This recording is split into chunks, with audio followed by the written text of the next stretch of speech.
interviewing some of the biggest names in the sport of hockey and leaving it all on the ice. It's time for the No Holden Back Podcast.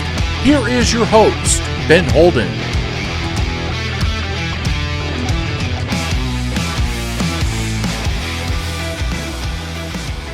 Hi again, everybody. Welcome to the Sin Bin. My name is Ben Holden. This is the No Holden Back Podcast, joined today by Toledo Walleye Defenseman Brenden Kotyk. Played his college hockey in Minnesota-Duluth. Brenden, how are you, bud? Good to see you again. I'm doing good. Thanks for having me on. I'm looking forward to it. No problem, man. It's great to have you on. We're thrilled to have you, and we got a lot of things to get into, my friend. And I remember the first time I saw you at Duluth, I went up to your coach. I said, "Who's this giant you got back there on the blue line, man?" And you ended up playing 3 years there. You were part of that first championship game, and we're going to dive into that stuff a lot as we move along. And but first thing I'll ask is, how have times been for you during all this with this COVID and everything we're all living through, and where are you at now? So I went to Iowa after the season there in March, and I've been here kind of ever since. I've kind of started trickling back to Duluth here and there for weekends. To be honest with you, with COVID and everything, it's kind of been nice. I haven't been able to skate, so I'm not really looking to skate either right now or work out. I'm just kind of taking some time off. I got a new road bike, so I've been going out there probably 3-4 times a week doing that, and I've been enjoying it. I haven't had any pressure playing or worrying about training camp or anything. So it's actually been kind of nice. First time in probably at least 10 years, or I haven't really taken it serious in the summer. So it's been nice right now. So yeah. So TJ told me you guys were TJ Hensick, your road roommate, and we'll get into that too a little bit as we go along. They must have put the tallest guy with the shortest guy, but he told me that you guys were one of the last games, or the last game that was played in the ECHL, and you played in front of no fans. What do you remember about that night, your last game playing before COVID shut all the sports down there? Well, let me start off by saying I had 2 goals, so that's a very big. That's a hell of a good memory. The last one was actually off the glass. I think we were up 4-3, and they chipped one in, and I turned and fired it high and hard off the glass, just like Sandy taught me at UMD, and it actually bounced right into the empty net. So I always remember that. But it was a weird time. We had played. Oh gosh, what was it? We just finished playing on the weekend. We had kind of saw things coming out about COVID all over the world and whatever. So Monday comes around and Ohio announced that there's no fans allowed to go to a game, and Toledo comes out with a tweet saying, "Oh, we're good. Everybody's allowed. Tuesday morning comes, like, okay, the game's still going on. No fans.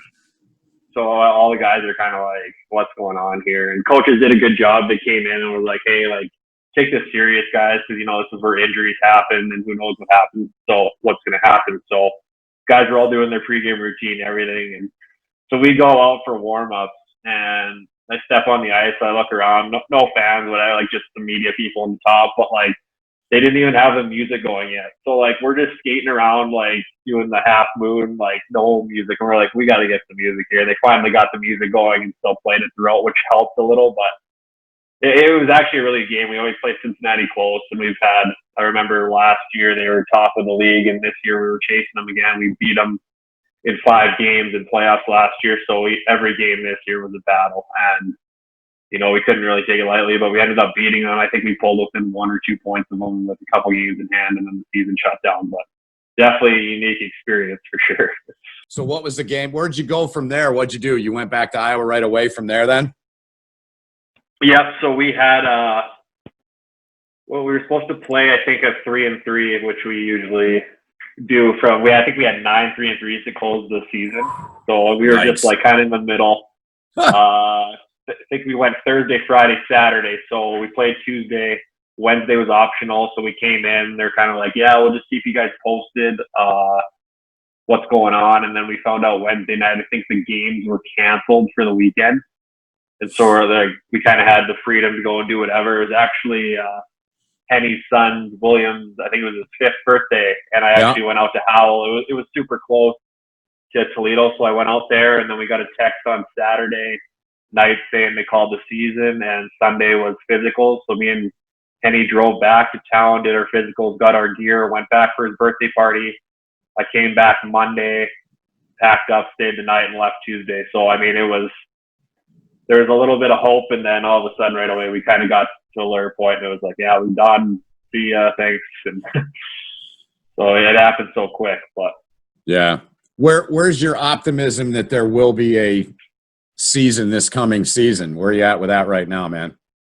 Kind of 50-50 going back and forth. I'm hearing different things. There's a chance of a vaccine, or maybe starting with like 20% capacity. I don't know. It's just kind of weird to think like some East Coast teams like thrive on fan attendance. So like when there's going to be none of that, I'm just kind of curious where the money's going to come through and if everybody's going to be able to afford to play and get a season. But I think it's good. I definitely have a different take on the East Coast from when I started. I didn't think it was a bad league, but I didn't realize that how good it was until I actually got in there. There's a lot of players that will play there for a year or two, just depending on number of contracts, and then all of a sudden, like, they're off in the NHL. I remember playing against that Jansen Harkins when I was in Greenville and he was in Jacksonville. Like, yeah, you just never know. It's cool to see like some of those guys who like, he stood out, but he was never like, whoa, like, and he's in the NHL now and might stick. So like, there's some really good hockey there. It's kind of gotten away from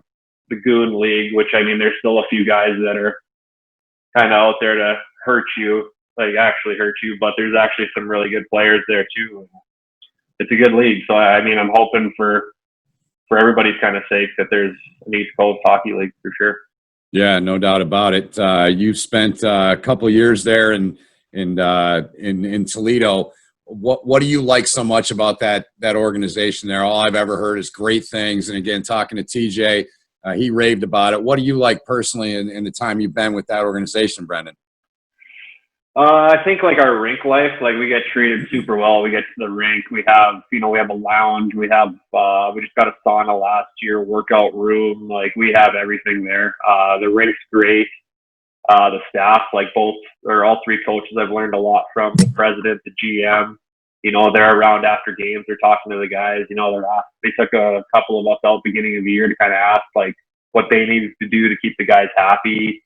All that kind of stuff, the trainer, athletic trainer, we just ask kind of what we need, and he's like, yeah, and he ends up getting for it the next couple of days. So it's ran really well. And then obviously the support and the games I think we sold out almost every home game this year. Playoffs was nuts last year. We did a whiteout, like you're walking around and grocery store and fans are coming up to you and like, hey, are you so-and-so? And like, so they're very passionate about, their hockey there, which is great.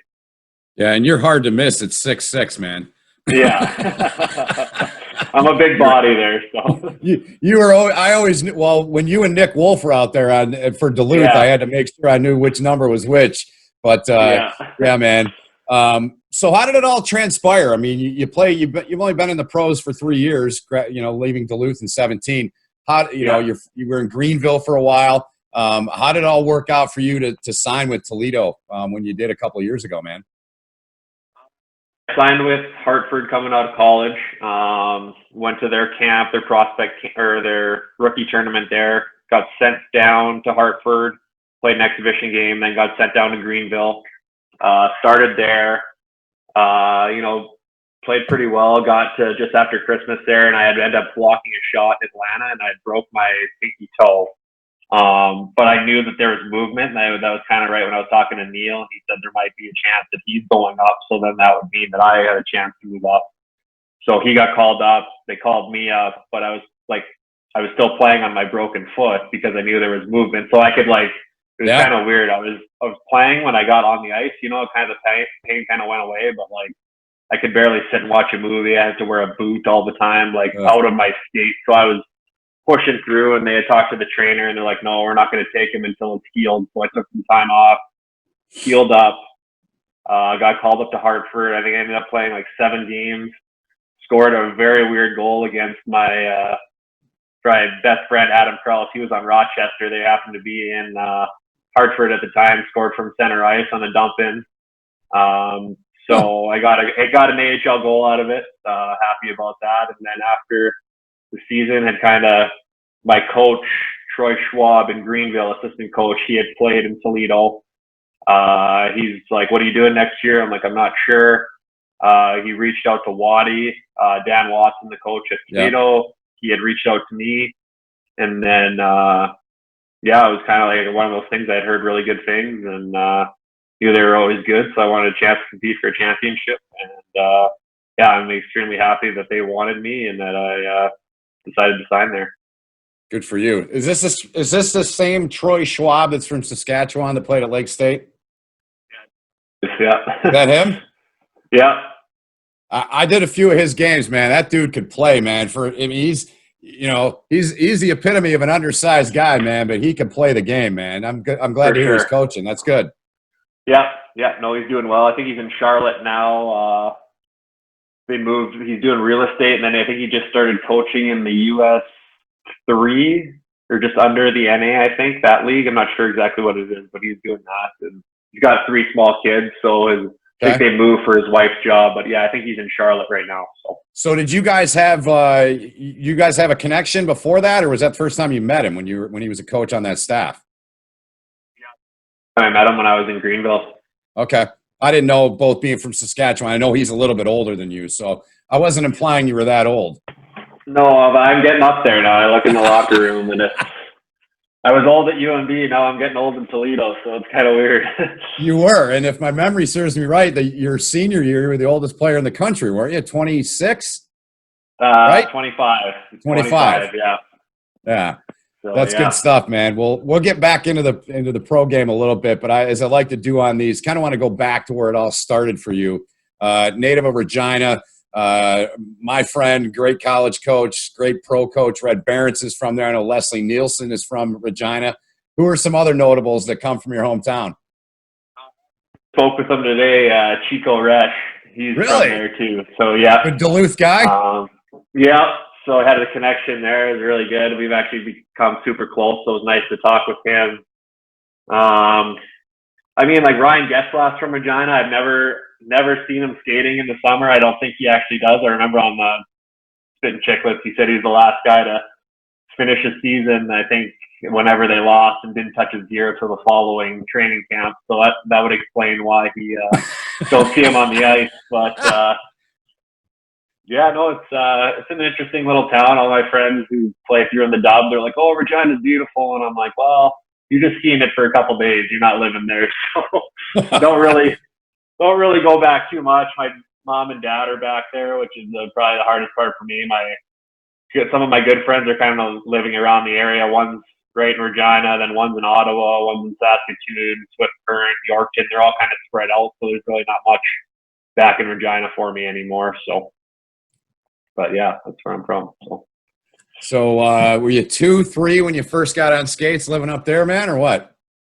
Yeah. My mom always tells me the story. We went into, I think it was J&J Sports at the time, and they were getting me a pair of skates, and they put them on, and they weren't even tied up, and I just stood up and started walking around, and the guy's like, "How old is this kid?" He's like, "Oh, just turned 3." And they're like, "Well, that's pretty, usually it takes a little while, but it was good in that regard." And then my dad built an outdoor rink in our backyard, and I started skating right when I was 3 there, and kind of jumped up through it. I always played a level higher than my age, growing up until like midget. So credit a lot of that to my parents. Well, I credit my whole life career to my parents and sacrifices they made and getting me started at such an early age. Yeah. Was your dad or your mom, were they hockey players? Did they have a background or not? No, which is kind of funny. I always tell my friends I would gauge how I was playing by looking up at my dad in the stands. If I had a good play or a bad play, I'd look up. He's either shaking his head no or yes, and I knew. And looking back now, I'm like, what was I doing? The guy barely could play street hockey, let alone he would always throw him in net and he was our goalie. But he was a football guy in high school. My mom was basketball. I think my mom's like 5'11", 6 feet. My dad's 6'2", so that's where I get my size from, I believe. So. Yeah, it's just funny looking back now. It's like, what was I doing listening to my dad? Never played a game of hockey in his life, but he taught me how to, work hard and be that guy. So it was pretty good, actually. That's good stuff, man. And I remember, again, some of the stuff I remembered. I did a lot of research on you, and I always do on guests I have on, obviously. And it seemed like I did remember in your time at Duluth, you did play in Humboldt. How far is Humboldt from Regina? So it's 2 hours exactly. 2 hours. Shot. You can go a couple ways, but yeah, about 2 hours.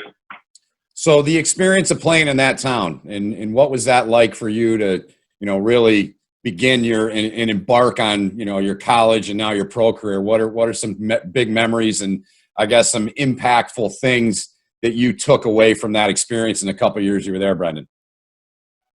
Reminds me of Toledo. Honestly, the town was, just so hockey driven. It was the same thing. You kind of go out and everybody knew you were Humboldt Bronco. It's gotten a lot bigger since I was there. Like, I think when I was there, it was only like a Subway, or we had just gotten a Subway. There was like a McDonald's. There was no Walmart, nothing like that. Wow. So like looking back, it's kind of weird, but we got treated super well. I played for Dean Brockman. He's in the WHL now. Okay. He's kind of an easygoing guy. He just expected you to work hard and he kind of got us ready to be young adults. He kind of gave us that leash, and we got curfew. We had all that, but he just trusted us. And if he broke his trust, then he would lose that. But he gave us that to start, and I think that's why those teams were so successful. And then, we all remember what happened there, sadly, back on April 6th of 2018. And I read a story that you were on a bus yourself when you found that out, man. And I'm sure that I get chills just talking with you, especially with your tie, and really anybody about that. I rode a bus through high school. I get it. I rode a bus in the American League with the team I work for.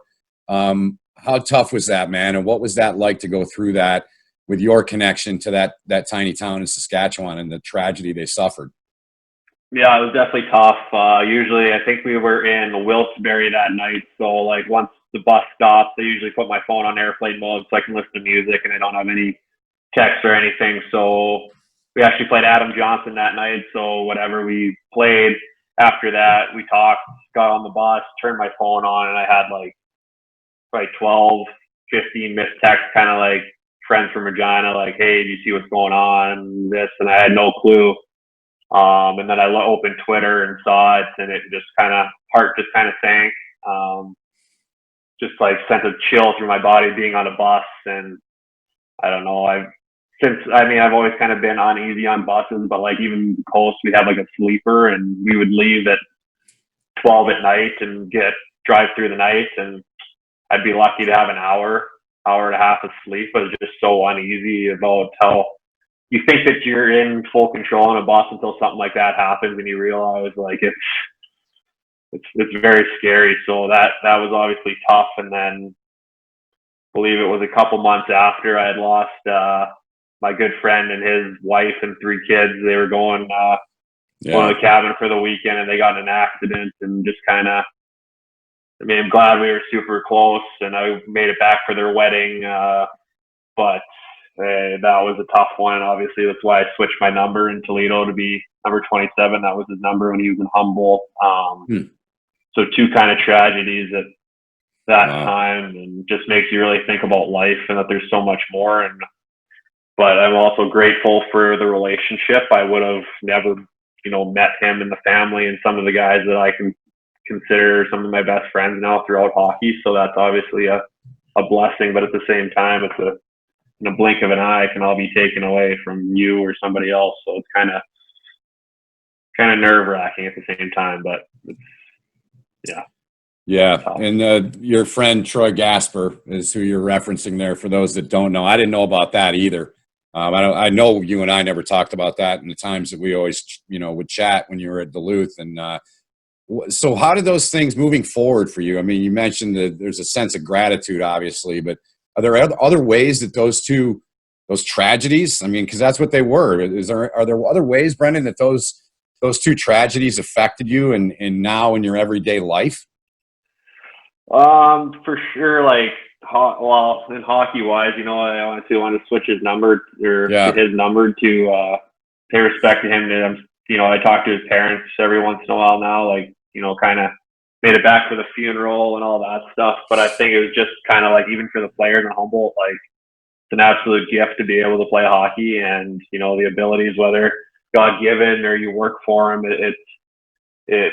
some of them lost that ability to play maybe pro hockey or even college. Like, so when I saw that, I was like, well, I'm very blessed to be able to play the game that I love, and some of these kids weren't able to. So now I had always been that mindset whenever I got on the ice, I was going to work hard no matter what and do whatever I could. But after that tragedy, it kind of had a little extra meaning that this is my profession right now. And there'd be a lot of people that would be willing to chop off a limb to kind of play pro hockey, as you say, or even college hockey at Division I level. So just made, like I said, just put everything in perspective and realize that, I'm very fortunate to be able to do what I do and use it as kind of like a platform for people who can't. So that's great, man. That's great what you're doing with it now. And so you played 2 years with Humboldt, and then you played 2 years in Dauphin.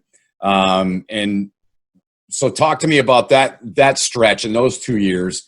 What did that do for you in terms of development on and off the ice up there playing in the Manitoba Junior League?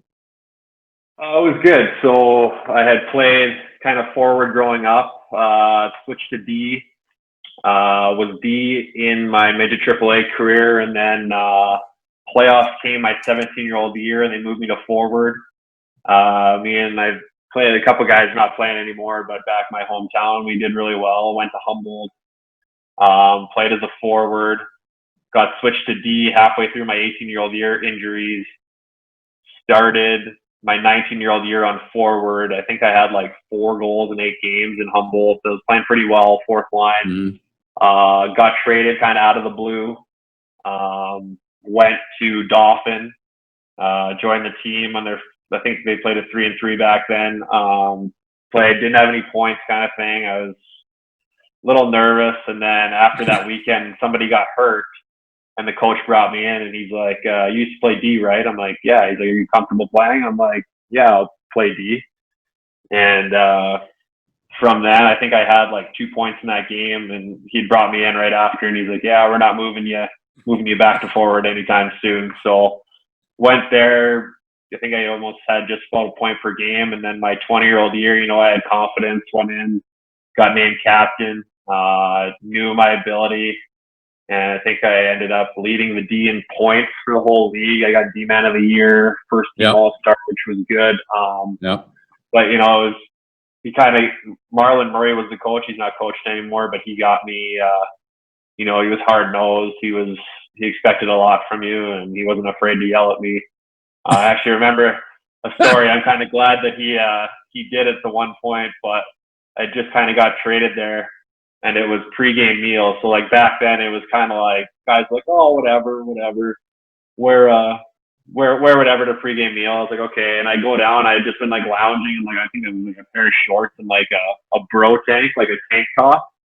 and I had just like kind of like a muscle shirt, and I went down there and sit down, and he gets down there and he looks at me. He's like, Kotyk, what the F are you wearing? He's like, get upstairs and change right now. And I was like, okay. And since then, it's probably been, obviously playing for Sandy, just like high expectation. You want to represent yourself as a professional and as a human being. So I kind of glad that happened. But like now, I'll never wear really a pair of sweats to the rink. I'm always in jeans. I'm always trying to be professional. So I think that had helped. But obviously, Sandy was a big part moving forward, but I'll always remember that story. And I'm just like thinking back, like what, like that's not me. Like I don't know why I did that, but I'm kind of glad that I did. Kind of a learning for me in a weird way, but. Yeah. Well, when I was with Lake Erie for 2 years in 9 and 10, David Quinn, Rangers coach, good friend of mine, obviously, he'd give me a hard time. He's like, Benny, no hats in the hotel. He goes, you can wear a skull cap like the players, but no ball cap. So I get it, man. I have a great appreciation for that, man. I'm like, I don't play for you. He used to give me a hard time about what I ate, and I had a terrible diet back then. I've gotten a lot healthier over the years. And one night on the bus, I said to him, I go, look, man, I'm not one of your players. I'm your radio guy. Leave me alone. Yeah. But I understood the message like you told in that story, man. It just made me think of that. And I know you've done a lot in that part of your life. I'll just say on that, you were what, I think Sandelin told me you were 275 when Jason Herter first saw you? Is that right? When I was playing for the Pat Canadians at 16, I was 275. They had brought me in at the end of the season and kind of just said like, hey, you're going to have to lose weight if you want to play on this team. And Yep. It ended up being a coaching staff and change and everything like that.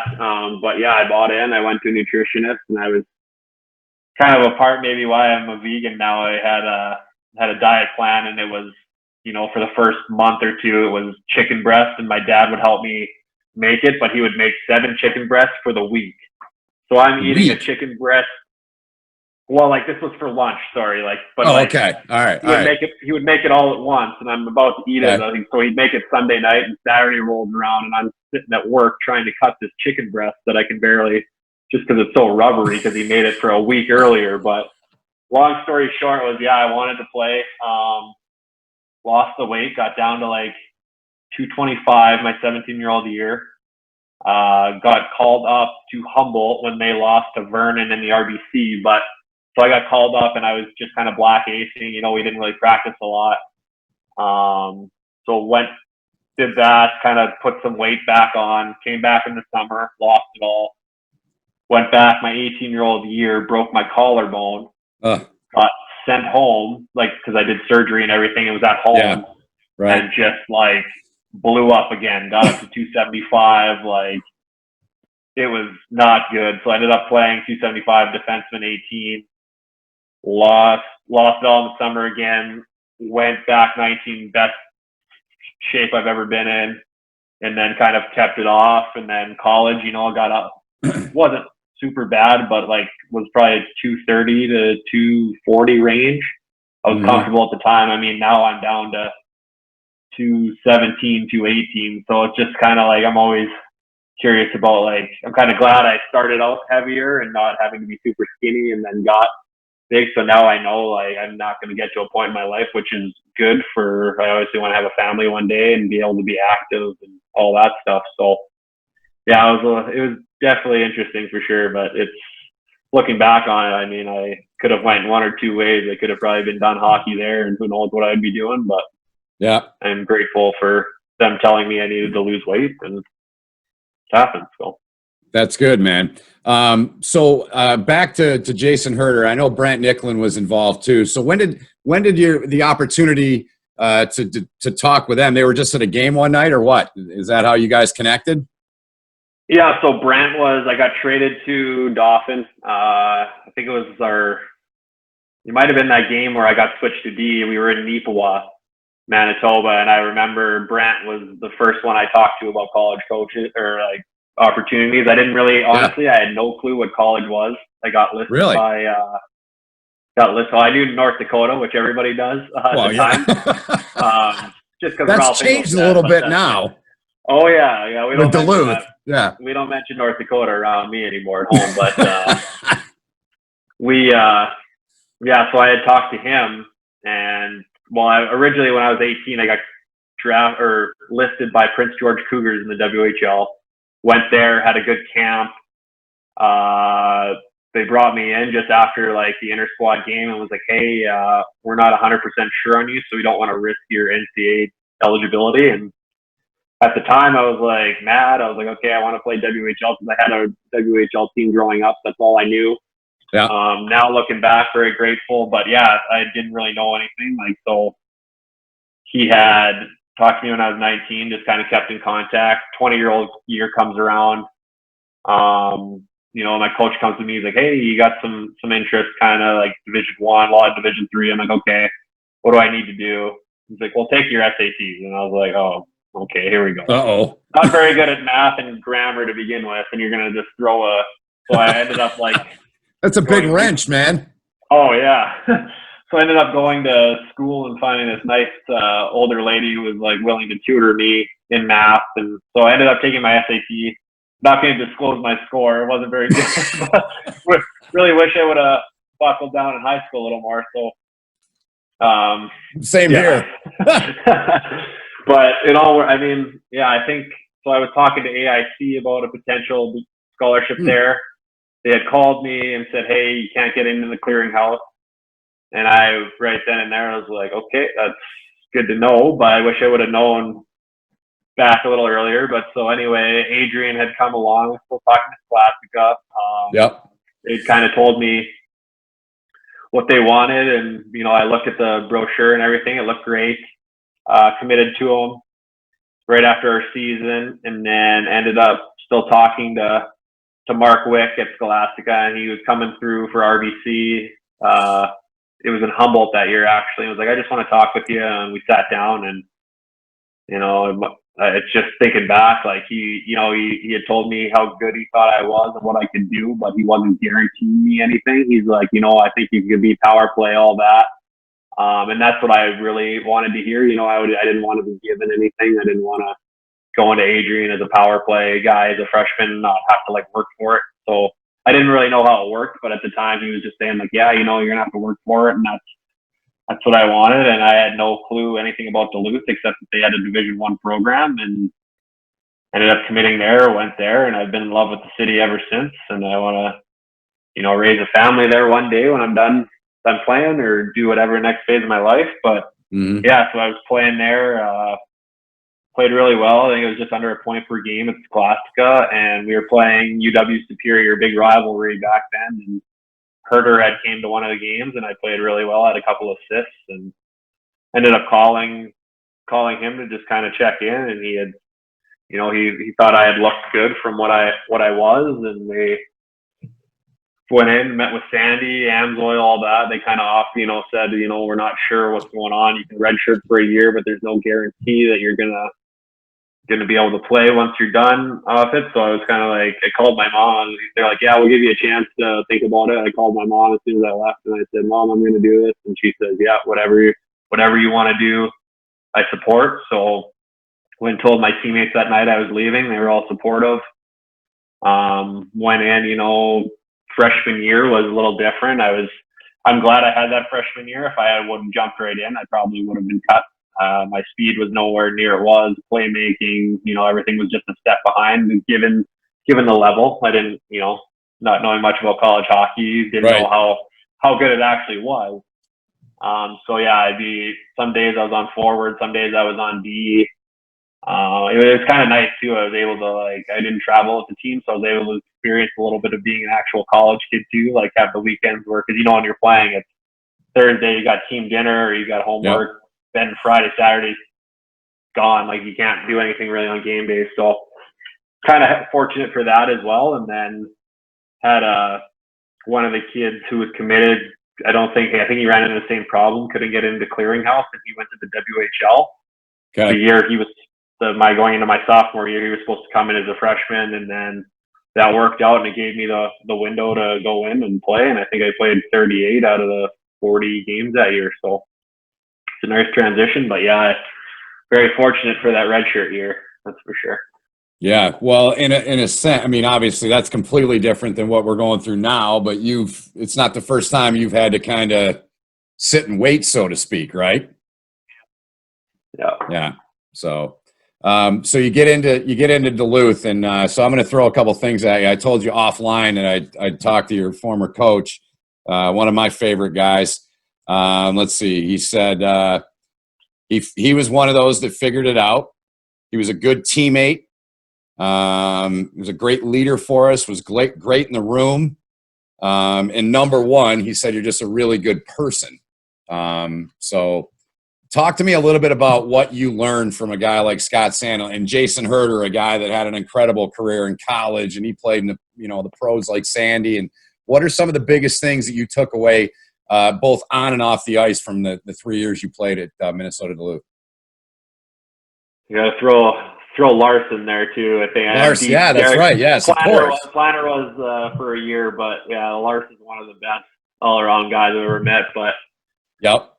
Oh, it's he kind of reminded me of my best friend dad growing up. He was our coach, and he was just still to this day, I go over to his house and I'm shaking his hand, and I'm still just not intimidated now, but back then I was. And kind of Sandy had that presence where, I didn't want to really do anything to upset him, or minus a few errant passes or turnovers that would upset him. But other than that, he just taught me how to be a good person and a good hockey player all in one. There was things like I said, the dress code, or showing up 5 minutes early, or if you're not 5 minutes early, you're 5 minutes late, he would always say. So now I'm 10, 15 minutes. It was just little life things like that. Obviously with the with the coaching side of things, he, Herder was big on that. He told me, you want to play pro hockey? Yes. This is what you're going to need to do. You're not going to be offensive at this level. It took me a little while to adjust to that and realize that I was going to be a penalty kill, shutdown guy. And, I'm glad that by my senior year, I had figured it out and was able to help the team in that regard. But it was just, it was like, honestly, getting there at 7 or 8 in the morning sometimes. I'd sit with Herder, I'd sit with Lars, I'd watch videos from the previous weekend. We'd get out on the ice, we'd do some skill stuff one-on-one. I think that was a big part. And we had talked about offline, like how I want to become a coach. And I think that the tools that throughout my career that I've had to learn on that kind of thing, like, and mixed with the coaches there, like, they just gave me so much to like really build off of. And I want to help those kids develop, like they helped me. Like, they didn't have to do that. They didn't have to be, I was willing to do it, but at the same time, like, they didn't have to meet with me and tell me every week or every game, that I'd want to watch. They didn't have to do that with me. So that was very fortunate and very close to my heart. Those guys, my time at Duluth, like I said, I love everything about it. Especially love Hoagie. Hoagie.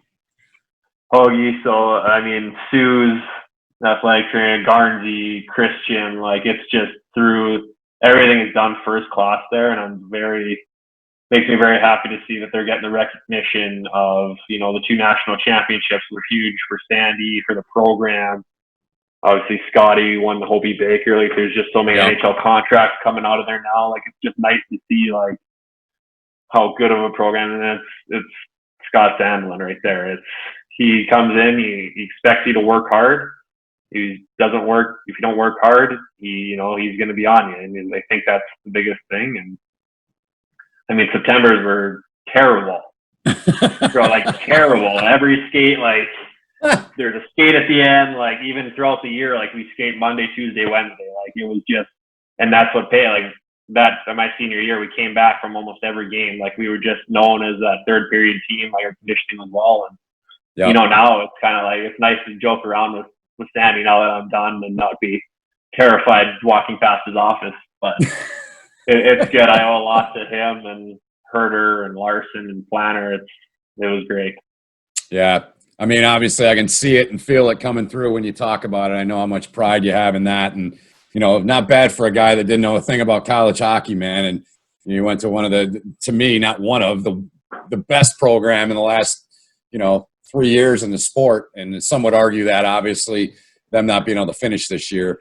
Talk about, for those that don't know, I'll rattle off a couple guys. You rattle off the rest of the decor your last year. I know you had Pionk in that group. I'm trying to think who else was in that group. You, Pionk, Nick Wolf. Who else was in that group that you guys had in the back end?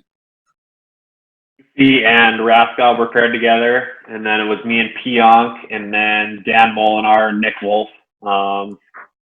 Very fortunate to play with a guy like Pionk. Always joke around with him. He had Walensky the year before as D partner. So yes. We always joke around. Took a step back. The reason that he got to the NHL, we don't really get credit as much as Andy does. He was in the NHL, but I'll always bring it up to him the odd time. Neil's like, I know. So kind of funny in that regard, but he went the other way. I thought he was going to say you were dragging him down. Oh no! Well, he likes to tell people that now. But no, I remember like just being in awe of some of the stuff he would do, and I remember telling him, "I'm like, I know your game. I know what you're capable of. Do your thing. I'll be back for you. You don't have to worry about in that aspect." And what people kind of rag on him for is his defensive play, but I think he plays harder in the defensive zone than he cares about the offensive zone, which especially for a guy his size, it's kind of He plays like a guy my size, and he's 5'10", so he's just a workhorse. He would do some amazing things. Raskov was great on the power play. He was a nice compliment with Seuss. Seuss was just, he had that, just something about him. He kind of knew he was gonna do great things, and I'm very fortunate that he got a new GM in Minnesota, and they gave him a chance, and he could be an NHLer for a long time now. It's happy to see that. Nick, got to do a quick Nicky Wolf story. Lay it on me, man. I love his stories. He's an unbelievable guy. So we would do the Wednesdays, we would do practice or penalty kill PK. So there would be one in one end, one on the other, and we'd be down. And me and Molinar were usually in the one end together, and Nikki would come down and whatever. So like if you weren't going, you would just sit on the bench, and they could just kind of like rotate in. We'd do it depending on how the power play was or what we were facing for that weekend. It'd be a little long. So there'd be a couple times like me and Dan were in practice, like we're full out blocking one timers, like we were just because that's how we were, and just part of it, like we wanted to keep sharp for. But anyway, we're kind of like probably like 20, 25 minutes in, and we're like, where's Wolfie? What's he doing? We look over at the bench, and he is literally sitting on the bench by the water bottles, like just like on the board. And we're like, Wolfie, what are you doing? Oh yeah, oh you need me? And then he just jumped in, like so.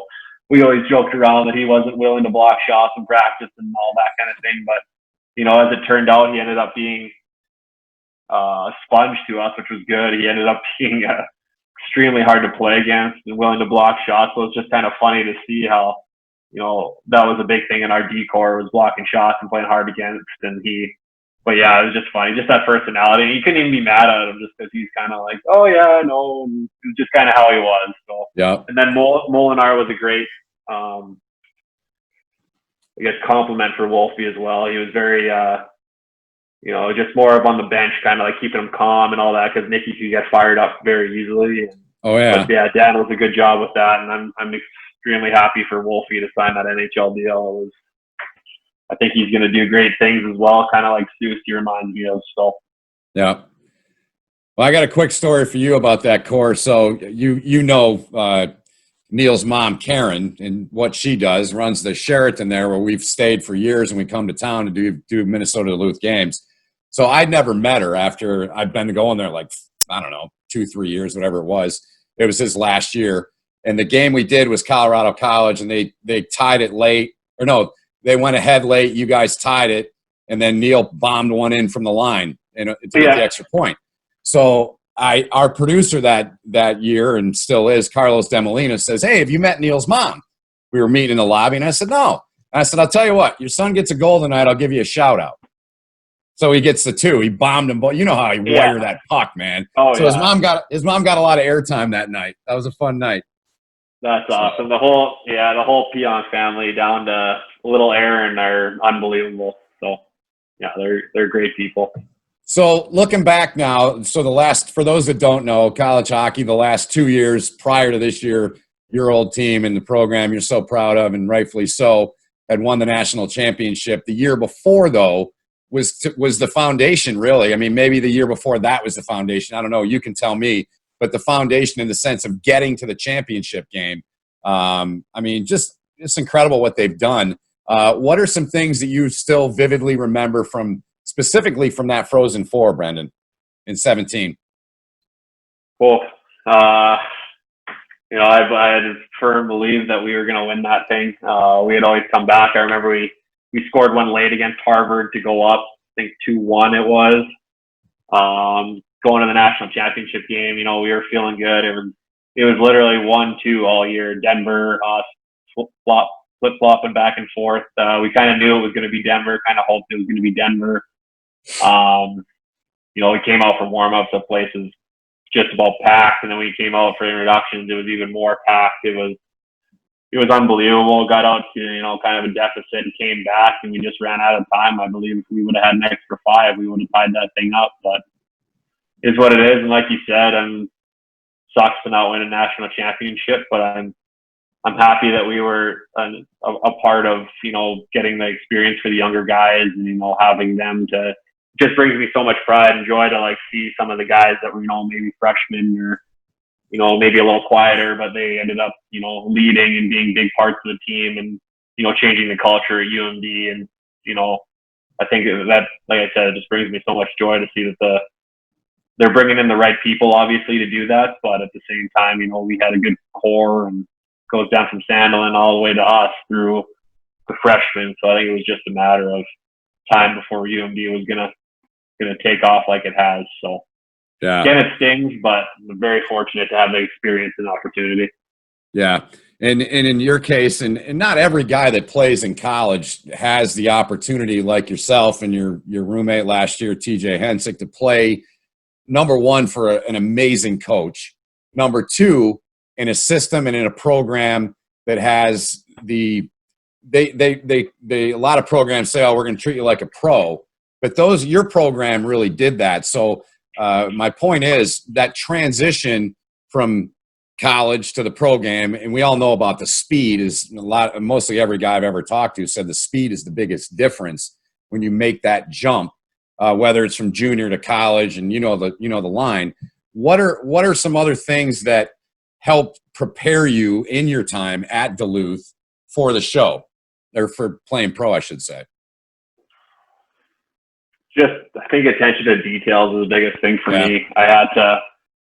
You just got to be in the right spot. The guys are so skilled. Like, even at the East Coast level, like I said, it's either guys with too many contracts that they need to send down just to they're super young, just to kind of give them some experience, or it's guys that are just missing, something, whether it's the brain or the feet or the hands or the shot. Like, there's so many players just on that brink of success that whether one, they don't get a shot, contracts, or whether they just don't have one of those tools. So I think for me, it was attention to detail and just making sure I was good in defensive zone. And like last year, I had my best year for point totals offensively. Yep. And I was, focused on D and worrying about the penalty kill and all that. So I am a firm believer, and Sandy was too, that you play good in your D zone, you'll create those offensive chances, and it also helps with Ally Afalo putting up 50 points in senior year. So. Yeah, that didn't hurt either. Oh, yeah. Well, yeah, I got you. So you played 100 games in Toledo. You had 11 points your first year in 18-19, at 22, 19-20, 24 PIMs, and a plus 32, man. That's got to make you proud in the 2 years you've been there. Yeah, it's good. I prefer if you didn't say my penalty minute totals. Wolf's gonna find out about that. Oh, yeah. I don't have that Nick Wool, and that's probably something that, I'm missing. That's why I might not be in the AHL. But it's, I take pride in the D zone, especially from when I made that switch to calling myself offensive to defensive. It's definitely a good stat for me. I don't really care about the points too much. So. Yeah. So let's talk a little bit about 18-19, and you guys, you played 24 games or 24 playoff games that year, right? And so you go from college where you got to win 2 weekends to win the whole thing, and you did that a few times in terms of playing especially your senior year. That's a grind, man. What was special? What do you remember about that group? And unfortunately, you guys came up short. But what do you remember about that group? Oh. It was an unbelievable experience. So we had started against Fort Wayne. They're about an hour and a half away. So just rivalry was there right away.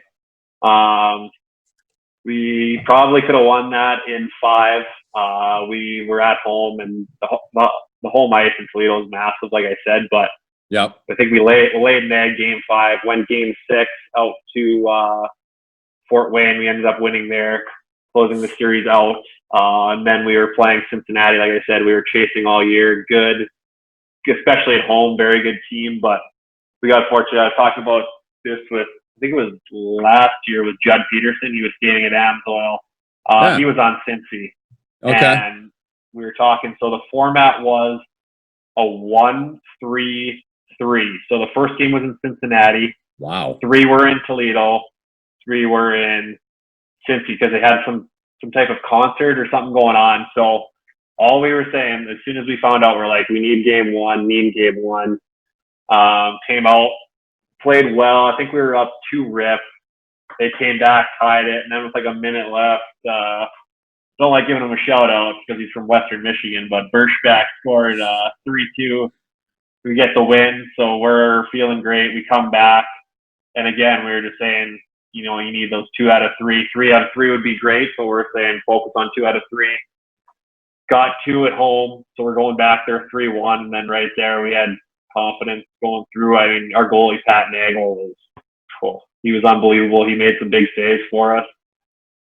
So once that happened, found out we were going to Tulsa. Won at home the first 2 games against Tulsa, go up 2 rip.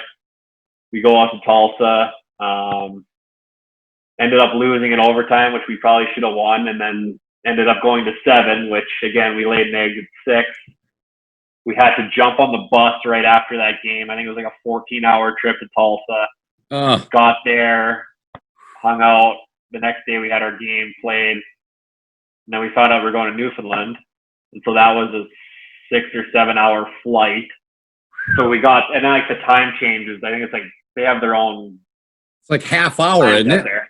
Half hour. So it was like from Tulsa, it was like a 3.5 hours. So we left at like, I think 12 in the afternoon. We got there at like 10 p.m. All the guys were just gassed. But yeah, we ended up losing 6. Like game 1, I think we took 2 of the games to overtime, but like guy got a 5-minute penalty, just about killed it off. We were up 1-0. They scored with like 30 seconds left in the penalty and go 1. Like, so it was just like bounces here and there that we didn't get, but I don't know. It's a very special group. Anytime you go on a run like that, you know, like a group is going to hold a special place in your heart. And it was fun. I do remember I was paired with Greg Wolf from Michigan State. Yeah. And I'm close with their family, and they had a little guy, Hudson. He was just under 2. And so, I mean, you know how kids are at daycare. They catch every single cold under the planet. Yeah. So we were roommates. So we were spending, like, because the day off, either travel day or whatever. So we were spending pretty much 2 months together. And Hudson got something and got Greg sick in playoffs. So, like, then I got it. So me and him were miserable for about a week of that series. It would be like, if we're on the road, it'd be practice, Chipotle, hotel room. It would just be hanging out. But, you know, I really, being on the road, all like the flights and the bus and just kind of that pro lifestyle is fun. And, you know, I didn't get that at that point of the year. You don't want to be practicing anyway. So it was just games, morning skate, games. So it was good. Again, we came up short, but the support in Toledo was unbelievable and something I'll remember the rest of my life. That's awesome. Yeah, the old adage, man. Players don't want to practice. They want to play. Coaches want to practice. They don't want to play. Right? Yeah. You know, so I know Wolf. I did a few of his games in college. The fiery redhead. Yeah. He was good. He was a real good college player, man. So I remember him well. He's a Michigan guy too. So, so what, you know, one of the things too that you talked to me a little bit offline about it, and your former college coach Scott Sandlin the other day when I talked to him said the same thing. He said he's a guy that wants to coach when he's done playing. Where does that desire to want to coach come from for you?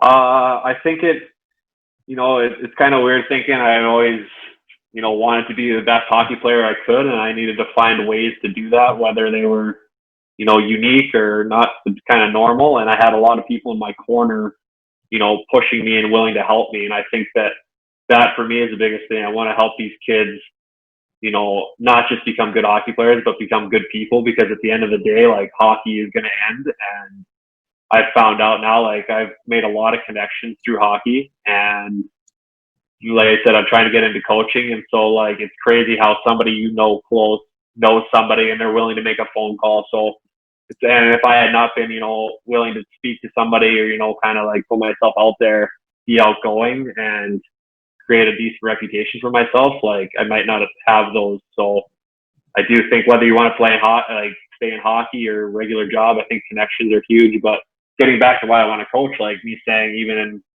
junior, like, I had no clue that I wanted to play college hockey. And if I did, like, I wish I would have had, like, hey, maybe take some classes, like maybe take your SAT when you're 18, like, just want to help them through that regard. And then through UMD, just like being honest with them, but coming through in a way where it wasn't like, you know, too aggressive, where it made me shut down. They're like, you know, you're good at what you do, but you need to do this, you need to do that. And I was obviously willing, which was a big part. But yeah, like I said, I want to sit in the office. I want to go through shifts with guys. I want to go out there. I want to be able to do like skill stuff with them. I want to be in the weight room, you know, lifting weights with them. Like, I think it's a big relationship part of it as well. And I think that just kind of all those things, my playing career and everything, has just kind of pushed me towards coaching. And I think that if I'm lucky enough to be in the position Sandy is one day, you know, he'll be the coach that I reference when people ask, you know, where did you learn this? Where did you learn that? And to be Coach Sandlin. So he's got a big piece of my life and my heart for obviously the things that he's done for me. So that's awesome. And, you know, you mentioned him earlier, Adam Krause. I mean, he's a guy, and, you know, I look at, I know he's a rival, but you're one of your former assistants, now their head coach at St. Cloud. And, and Nick Oliver. I mean, those guys. I mean, they didn't play in the pros that long, but they had that itch, like it sounds like you do, to do that. And I give those guys a lot of credit, man. They're still in their 20s, right? And you know, they're coaching a big time program. So, you know, you got guys to pick their brains too, I'm sure, right? Yeah, for sure. I mean, Adam's probably he's gonna be the best man at my wedding one day. You know, wow. Lars has been a big step of that as well. He's, like I said, he's one of him and Adam Krause are the two best guys I've ever met. But Lars was very, you know, he was willing to make phone calls to teams and all that kind of stuff to help me get my foot in the door, and I'm very appreciative of that. So, just like I said, everything through UMD has made the connections I've made, or some lifelong friends and some, you know, lifelong connections, all that kind of stuff. So yeah, that's great. I'll say this about Duluth: the only time I've been there is in the winter, obviously. And I've always wanted to drive up or fly up there, rent a car, and drive around Lake Superior. Did you ever done that in the time you were up there in college or after? No, I made it up the North Shore, and that's about as far as I've made it. But yeah, I mean, I go back. This is the first summer I actually haven't been in Duluth since I've been there. But there's just so much to do, and it's just, I think, a beautiful city, and it's got everything you need. And I could sit here and talk about Duluth for days, but you're beaming again. You're beaming, man. Yeah. So that's cool. Did you guys ever play at Northern Michigan when you were playing at Duluth? Yeah, we did. That was my junior year, I want to say. We went up there right around Christmas time, I think right after Christmas. My point is, Brenden, those two towns to me are really, really similar. You agree? Yeah. I agree, yeah. Yeah. All right, couple more things here before I let you go. And I kind of buried the lead here, and I say that jokingly. So you're what, 28, you said? I turned 29 in like a week. 27th, right? Yeah, the 27th. Yeah. I had that written down. Yeah. All right. So with that said, I'm 49. So with that said, how did you become such a big Seinfeld fan? Because on Twitter, we interact on a lot of stuff, right? Come on, you knew that was coming, right? Oh, yeah. How did that happen? What's that? Well, now that you mention it, I'm sure now I didn't think you would have brought it up. But, yeah, like you just interact on Twitter through Seinfeld, just a couple gifts here and there. But I really think it was my dad. That was still, like, to this day, we'd always watch it on TV, and I ended up getting, like, the DVD sets back before, like, there was the Apple TV and everything was online, so I ended up giving them to my dad. But, you know, me and him we would always sit and watch that. Like, any chance I have, I'll watch it on TV, because it's still on TV, which is amazing when the last episode was in, like, 97, and 98. Actually, 98, sorry. Yeah, it's all right. And I don't know if you know Stu's Hoppy's husband, James. I don't know. He's a big Seinfeld fan too, so me and him will go back on a couple gifts, or if we see an episode back in there. So I know yourself and then him are two of probably the biggest Seinfeld fans, and a couple of my buddies back home. But yeah. I have such an appreciation because, like you said, the show's been off the air since '98, but you can pretty much find it on TV, whether it's on TBS or your local station, every single day, man. So with that said, we're going to do one more thing. But before I get to that, these are both like rapid fire questionnaire things. So give me your top 3 Seinfeld episodes, either from 3 to 1 or however you want to do it. I just talked about that with my friends. I actually asked them. Lay it on me, man. Oh, I got to think about it now. That's a tough. It is tough. I know. Go back and think. Oh no, I had it so good. I gotta try and find it. Come back to that question. All right, I'll let you look a little bit, and I'll kind of tell those watching what we're gonna do next. So one of the things we're gonna do on this podcast for the Sin Bin is we're gonna do a segment called 2 Minutes in the Sin Bin, and that's gonna be once you find that we put a bow on Seinfeld, we'll rip through these. So I got about 20 questions. They vary from movies, music, little quirky things to, hockey things. So we'll do that. You got the list? No, I don't. I'm going to try and focus here so I'm not too. It's stuff you'll know, man. It's just fun. I would say this. I would say for me, while you're still looking there, I would say the Soup Nazi is number 3 for me. Okay.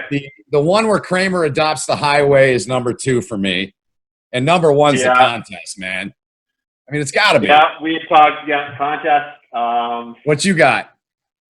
I like the Michigan bottle deposit scam. That's a good one. Yeah, the golf clubs from JFK. Yeah. Festivus. That's a classic. Yeah. That's probably I got to try and find it. But yeah, we had talked about it, and we also talked about like supporting characters.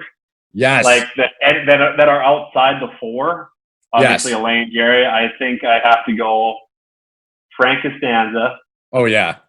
David Putty and Newman. Yeah, and an honorable mention to Mr. Peterman. But yeah, we talk about it all the time, and I'll send it to you actually before you. Okay. But I'll give you my 3 because I had it, and now it's kind of like everything's hit me at once, and I'm trying to get the names of them, and I want to make sure I got it right. So. Well, hit me on Twitter with it. We'll have some fun. There's a lot of people out there, as you know, that, I'm a big King of Queens fan, too. I don't know if you like that show. Yeah, me and Adam Krause love that show. Really? Well, that's good to know for the coming season. It's funny. There's probably a handful of characters that made appearances on Seinfeld, that made appearances on King, like Fragile Frankie Merman. He was on one of the early King of Queens when he was in the grocery store with Doug, and he answers his phone and he's trying to avoid him. There's a few others too. Of course, Jerry Stiller. I mean, that's the obvious one. Wow, yeah. I dig that you're to me, you're 21 years younger than me. So I dig the fact and respect the fact that somebody in their 20s likes the show that much. So you had to figure that was coming, right? Yeah, and I think so. I had watched King of Queens here and there, but Adam was big into it, so he kind of got me into it. And then I watched all the episodes, and I'll still do the same. Like when those are on TV, my girlfriend's kind of like, "We're really watching this again." And I'm like, "You've seen this one like 6 times." I'm like, "I know." Yeah. And then I think I slowly got Adam on Seinfeld too. He had watched it too, but I was talking about it a lot. And I think he's been watching it a bit too. Good stuff, man. All right, so last thing we'll do here, Brenden. You ready to go 2 minutes in the bin? Yeah. All right, so I got my phone here. I'll hit start. We don't have to get through them all. I'll let you know when you got 10 seconds. All right. Okay. All right, so here we go. 2 minutes in the sin bin with Brenden Kotyk. Your first car. Oh gosh, it was a Ford Escort, four-door. I'd like to see you try to get that. I could barely get into it. Yeah. Right. Exactly. In your opinion, the best coach in any sport of all time. Wow. I just watched The Last Dance, Phil Jackson. Okay. Your favorite type of music? Country. Any pregame rituals? And if so, what are they? No, I used to be more superstitious before. I had to hit my stick knob the exact same way in juniors. But then when I realized that I needed to get out of my own head, it was basically now it's just a nap and a cup of coffee. Got it. Pet peeve? Sweatpants without pockets. Favorite NHL team? Columbus Blue Jackets. Favorite NHL player? Well, defensively, I like Shea Weber, but watching right now, I was just telling my buddies, I think I would take McKinnon over McDavid, so I like watching McKinnon. Your roommate said the same thing. The best college player you played against? Say probably Jack Eichel or Nick Schmaltz. Okay. Favorite arena you've ever played in, whether it's junior, whether it's college, whether it's pro, what would it be? I think it has to be North Dakota, Ralph Engelstad. Okay. The most memorable game you've ever had in your career? 15 seconds, by the way. I think it's the NCHC where we beat North Dakota to win the first, and that was, looking back, I remember you posted that, and there's some good players, some good plays. It was a really good game. All right, that's 2 minutes in the sin bin with Brenden Kotyk, right on the nose. Nice work, my man. That was a hell of a game, man. The talent in that game was insane on both sides. Oh, my God. Yeah. That was a classic, man. Well, I've enjoyed this. It's good to see you again, and I always like seeing you guys go on to do great things, and I get to know you over the, how many seasons you're in college, and I really appreciate your time. I wish you well, and I know a lot of you guys got decisions to make, and I wish you the best in whatever you end up doing moving forward, and best to you and your girlfriend. And thanks for doing this, bud. Ben, it's been great to chat again. Like I said, we've always had good talks when we were, when you guys were doing a game of ours. So it was nice to form this relationship over the years. And again, thanks for having me on. I appreciate it. Likewise to you. That's Brenden Kotyk of the Toledo Walleye here on the Sin Bin and No Holden Back. Thanks to Brenden for joining me. Until next time, Ben Holden saying thanks for watching.